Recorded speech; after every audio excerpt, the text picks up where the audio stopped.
It was the year 1988. American toy manufacturer Hasbro attended one of the biggest toy exhibitions in Europe. The shadow of Mattel's Barbie as the world's #1 fashion doll at the time loomed over Hasbro. Chief Executive Officer Alan Hassenfeld showed off Hasbro's latest hot new fashion doll at this exhibit.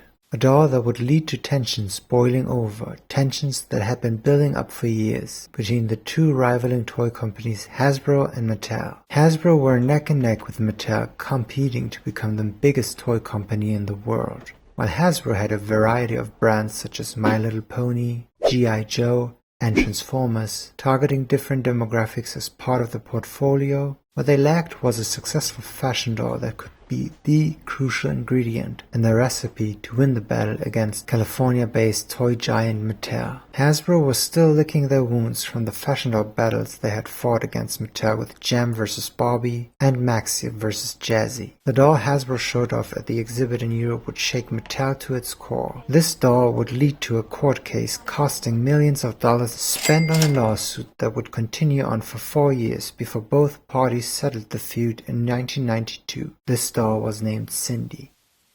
Sindy, make me up, Sindy, you're everything I wanna be. You got eyeshadow, blusher, and the prettiest hair. Real makeup you take everywhere. Sindy, Sindy, make me up, Sindy, you're everything I wanna be. Make me up, Sindy. When Mattel CEO John Ammerman saw Sindy, he told Hassenfeld that pursuing Sindy would never be in his best interests. Hassenfeld replied, "No one tells me what to do." Welcome to another episode of Fashion Doll Flashback. In this format, I'm going to be taking a look at obscure moments in fashion doll history. Today, we're going to be taking a deep dive into the vicious battle fought by Barbie against Sindy and how Mattel dragged Hasbro to court in hopes that they could force them to cease production on all Sindy products. Mattel's main argument in this lawsuit was that Sindy supposedly stole Barbie's face. Only threatened animals lash out, and Mattel felt hugely threatened by Hasbro's Sindy, and feared that consumers would easily mistake the competition for Barbie herself and buy a Sindy doll instead. Now, if you've never heard of Sindy before and wonder why Barbie felt threatened by her presence, let's take a quick moment to look at the history of the Sindy doll. Can I take an NDY and what have you got? You've got Sindy. Your dolly loved your dress. Sindy was originally released in the UK during the early 60s and was based off of the American doll Tammy, released by the Ideal Toy Company. Tammy was a 12-inch fashion doll that debuted at the 1962 International Toy Fair. Sindy was released just a year later in 1963, and Pedigree Toys even had permission to use Tammy's tagline, "The doll you love to dress." While Pedigree Toys had permission to do so, it's easy to see how Sindy's history could be misconstrued in front of judges to make it seem like a blatant copycat. They could argue it's fair to assume that Sindy made it a bit of a habit to snatch someone else's face off for herself.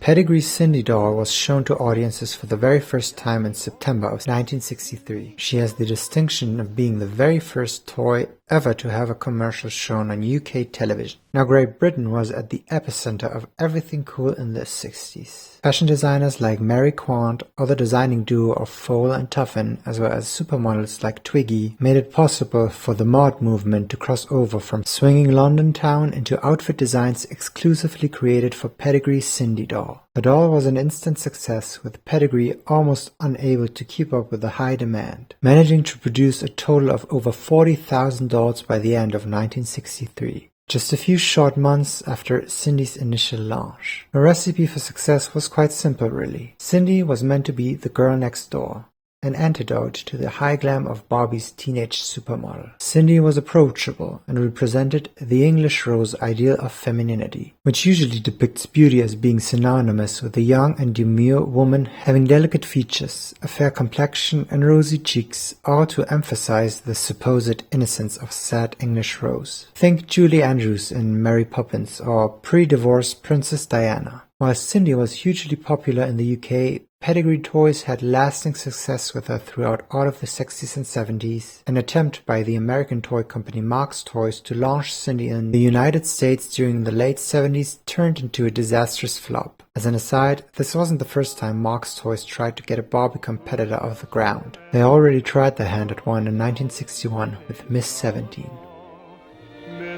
17.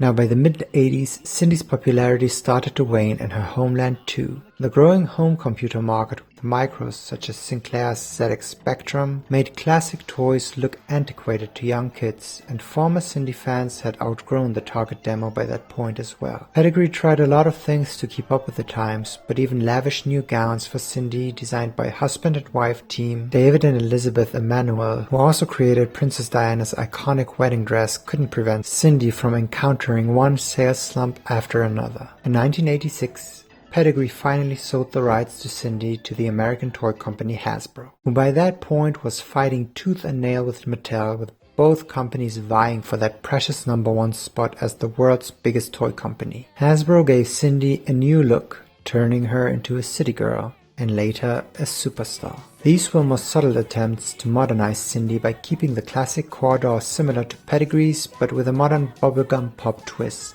Very Kylie Minogue circa Stock Aitken and Waterman. The lack of success provoked Hasbro into completely remodeling Sindy as the decade was coming to an end. Sindy now looked oddly familiar. She resembled a certain other blonde bombshell, one who has a dream house in Malibu, loves to roller skate, and keeps a handsome and hunky yet useless toy boy as an accessory. Sindy was ready to transition into the 90s with a fresh look appealing to a whole new generation of toy enthusiasts who by that point had become accustomed to the pink box Barbie aesthetic, which meant big blonde hair, bold and bright colors, very much giving Memphis Group by way of Saved by the Bell.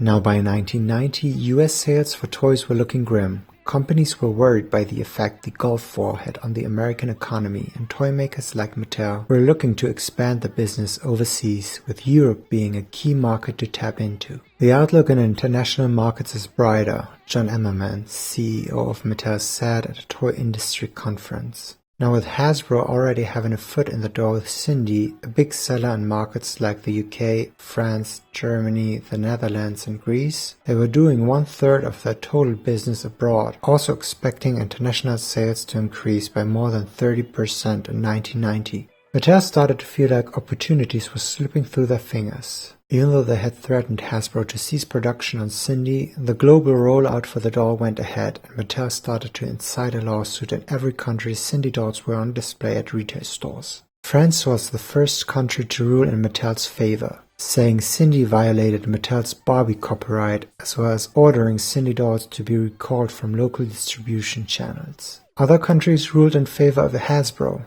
making it possible for them to continue shipping the doll out. In a series of court cases, lawyers for both parties presented the dolls for examination. It was argued that Sindy's nose was more pointed or that Barbie's breasts were bigger. By 1992, millions of dollars in legal fees had been spent arguing over the size and shape of doll heads, facial features, and breasts, with no end in sight. But right before a multi-million-dollar showdown in Britain's High Court, Mattel suddenly agreed to drop all outstanding lawsuits after Hasbro ordered plastic surgery for Sindy to alter her head and modify her facial features. Hasbro has remodeled the head of Sindy in a way which Mattel and Hasbro have agreed is acceptable, the two companies said in a joint statement.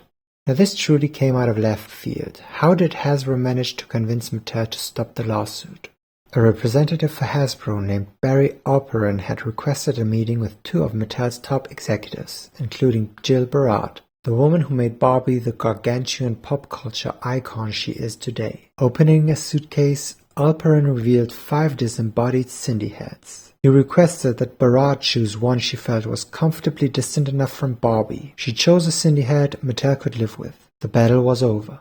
Now this anecdote was basically the whole reason that made me do this video. It's hilarious and just goes to show how at the end of the day, no matter how big of a CEO you are at a billion-dollar toy company, you can also be a petty bitch. It illustrates that Mattel knew this was a losing game for them, but they continued their war just for the hell of it. Money sure played a role here, but so did pride and a fear of a loss of face for all parties involved. The war Mattel and Hasbro had started a decade ago continued onwards until there was an opportunity for a merger to happen in 1996. Hasbro almost agreed to be bought out by Mattel, but again, the very human emotion of pride, resulting in out-of-proportion demands Mattel was unwilling to fulfill, made it impossible for two to become one. The rivalry between the two started to fizzle out after, as a new rising star in the fashion doll industry was starting to get developed. A new doll line that would result in another Barbie-related lawsuit that would go on to define the 2000s. I hope you enjoyed watching this video. If you did, please leave a like, comment down below and let me know whether you had heard of Sindy dolls before. Subscribe to my channel if you haven't done so already, and I hope to be seeing you in my next video.